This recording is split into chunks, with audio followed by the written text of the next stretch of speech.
Hey guys, I'm Travis at One Up Adventures. Today we want to do a tips and tricks video showing you guys how to lay out the glider when you're flying the trike, and also how to lay out the glider for foot launch.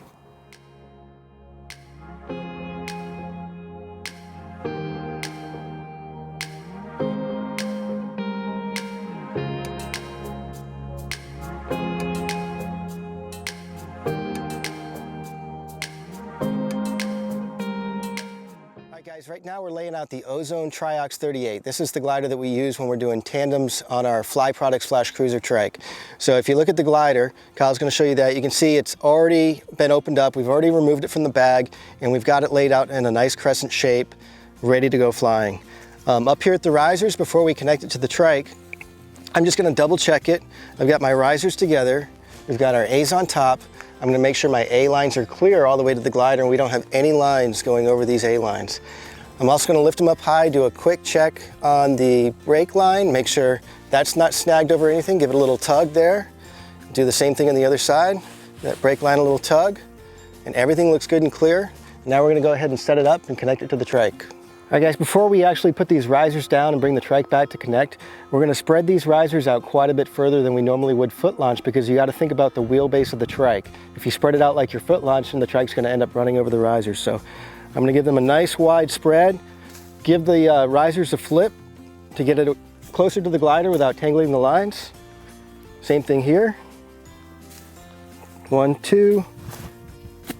And we've got a nice wide spread so we can back the trike up between the risers. All right, so we're backing the trike up. Hopefully we've spread those risers out far enough so we can get these wheels in between, and it looks like we did a pretty good job there. The trike is centered with the center of the glider. We can tell that because of the Ozone logo. And then we'll start on one side. I'm going to pick up the riser. I always double check again to make sure it's not twisted. Make sure that A line is on top. We got a little line over there, but that'll just shake right out. A line is on top. We're going to take the lines and we're going to droop them over the line hangers, which should be on all of the trikes. And then we're going to follow it up with the riser. There's our connection point. We're going to open up the carabiner, connect it. And then lastly on this trike, because we have A assist, we're going to go ahead and connect those. So pretty simple. On this system, it's got a malleon on the triax specifically for the A assist. So we can just loosen that up. Put the sister clip through it, tighten it. We don't need to worry about wrenching this. Again, it's not support structure. It's not the end of the world if this thing were to come out, but it's not going to come out just being finger tight. And then one last check, we want to make sure these A assists have not moved. Especially we don't want them to have become over tight, because you can adjust these manually. So I'm going to lift up the riser as the wing would fly and make sure there is play in this. We wouldn't want to see this being tight in this position here, because that means you'd be pulling A's during your flight, which obviously is undesirable and is going to change the characteristic of the glider. Now we're going to do the same thing on the other side.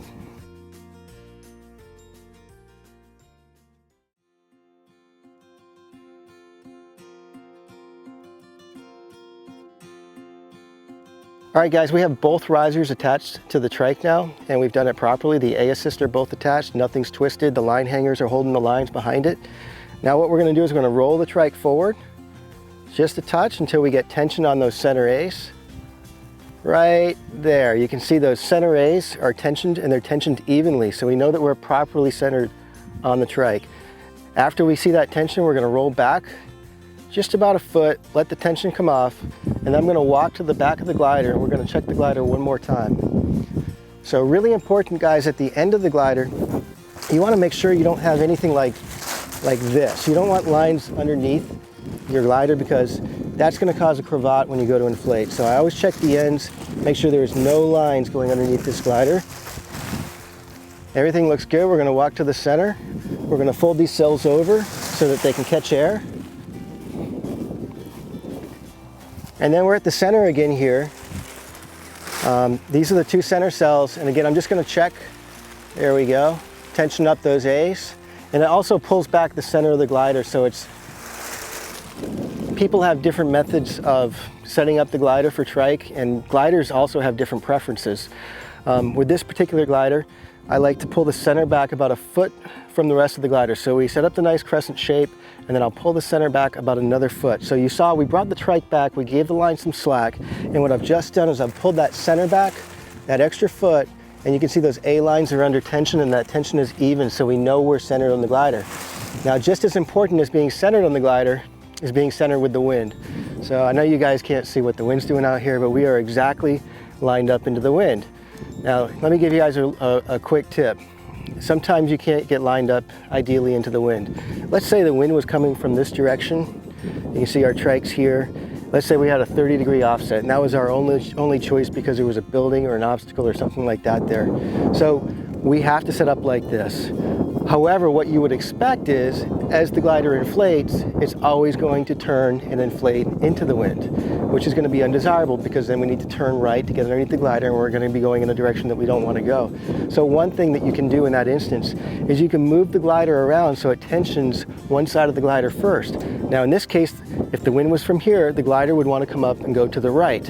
So we would want to adjust the glider so that the left side of the glider takes tension first, so that it would cancel that effect of it wanting to go right. So in that case, what we would do is we would take the glider as it is right now, and I would take these center cells and I would slide it over to the left about 2 feet, 2 to 3 feet, depending on the strength of the wind. So then the glider is actually not centered on the trike anymore. But because the wind's coming from the right, and when the trike starts moving forward, it's going to tension the right side of the glider first. The two forces, the tendency for the glider to turn into the wind, plus the fact that we've got the trike offset, so it's going to want to inflate the right side harder, is going to help the glider come up perfectly straight. It's not an exact science, you don't get it right every time, but something that's really good to play with. You can do this for trike launch, for foot launch, and it works generally well. And we're good to go. All right guys, so for foot launch, we're pretty lucky today because we've got a little bit of wind out here, so this is going to make it really easy to get this glider laid out. So I've got my risers above my lines. I'm coiling my lines till I have just glider here, and we're good. We've got the openings or the leading edge right here. So we're going to walk over. We're going to make sure that that leading edge is on the downwind side of the glider. I still got my riser. I'm going to pull this side out a little bit. I'm not even going to worry about that right side because we've got some wind. And so I'm just going to get these lines, make sure that my risers aren't twisted. We can see we got a twist on this left side, so there we go. A's on top, going to the leading edge. A's on top, going to the leading edge. Now I'm going to use the A's and D method of hand kiting. So my A's are in my right hand, my D's are in my left hand, and we've got wind, so I'm just going to give this thing a little pull, and it's going to come right up. And then we're going to set it down nice, step forward. And that's pretty much it, guys. While the glider was up in the air, during those 4 to 5 seconds, I was able to take a look at the lines, make sure we didn't have any snags, compression knots, anything like that. Let the glider back down. It's ready to go with the exception of the risers. And again, we don't need to put these nearly as far apart as we did with the trike. So I'm going to take the risers, I'm going to give them a whip, and I'm going to drop them with the A's out. A's out, so when I come over here with my motor, it's right there, easy to pick up on both sides, and we've cleared everything and it's ready to fly. So the glider's ready to go. It's laid out exactly the way it looks as it flies. I know that some guys like to make a V out of the glider, sort of like we did back there with the trike for foot launching, but Kyle and I have found that's really not necessary. It's actually, in our opinion, works better to have the glider laid out just the way it flies, just as we dropped it after kiting it, and it's good to go. So guys, also on your risers, you want to make sure that you check your trimmers. Now, for me, I always land trimmers all the way out, but I take off with trimmers at the white lines, and good to go. So however you fly your glider, the most important part is to make sure that those trimmers are set evenly, or they're set in accordance with the manual for your glider. All right guys, thank you so much for watching. If you have any questions at all about glider setup or anything paramotor related, please feel free to call us at One Up Adventures. Thank you.